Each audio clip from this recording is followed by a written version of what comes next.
I talk to my son like he's a grown man, only he's 8 months old.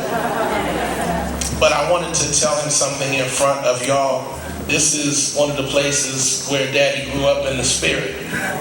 And before I got here, I was searching for truth.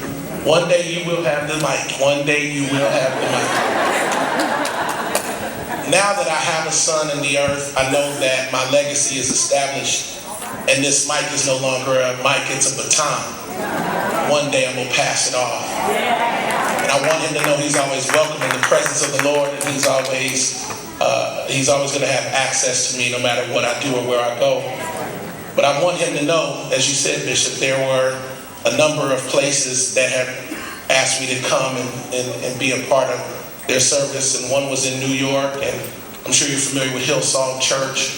But there's something about coming home that has power.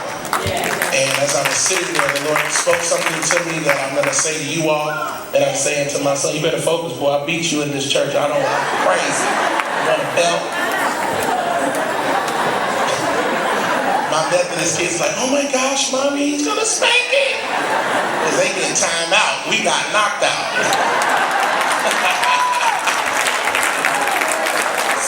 And I'm grateful that my mama made chicken too yesterday. That was Jesus. But because I'm not as thin as I used to be, it was baked and not fried. That's the devil. But maybe the Lord will put it on your heart to fry a piece of chicken for the man of God. So anyhow, we can be spiritual and carnal at the same time. You're called to wealth, but are you called to work? Because unless it's inherited, you have to work. Because Moses said something very significant. It's he that gives you the ability to get wealth. Which means you've got to work in order to access the wealth laid up with your name on it. There's an account with your name on it, but if you don't access the code, which is through the work of your hands, it'll sit there and accumulate interest. And you're waiting on God, and God is waiting on you. Real quiet in the back right-hand corner.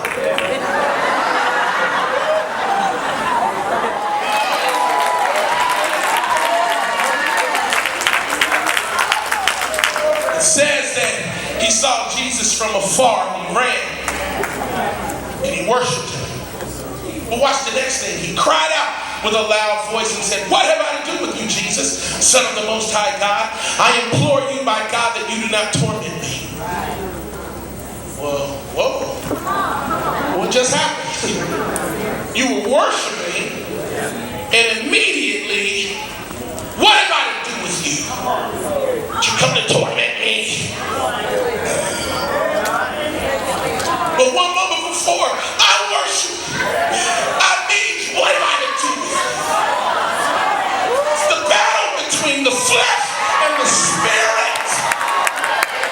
We struggle and we don't want anybody to know. But everybody has that battle. Maybe you mask yours better than others. Or you put makeup on that area of your life. But you got a place where you can go from straight worship to don't touch me.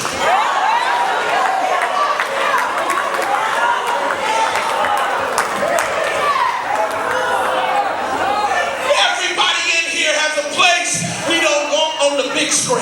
Oh, it's real quiet in the back where you're chewing gum. I'm going to say it again.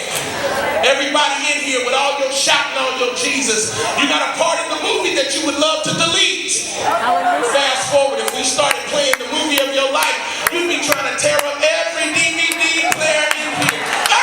Give me the way. Help me, Holy Ghost. And that, Bishop, is the great equalizer in the body.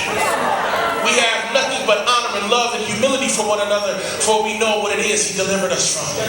I'm so glad that he forgets and chooses to cast from him and remember no more the things that I did as far as the east is from the west. And so what? You used to know me when I lived on Dana. And so what? You used to know me when I lived in Avondale. And so what? You know my people. So what? What I was is not who I am. And I'm not going to allow you to hold me hostage to who I was as God was developing me, as God was growing me, as God was building me. And you shouldn't let anybody hold you hostage either. Yeah, that was me, but it's not anymore. Yeah, I used to do it, but not now. That's the power of a real Jesus.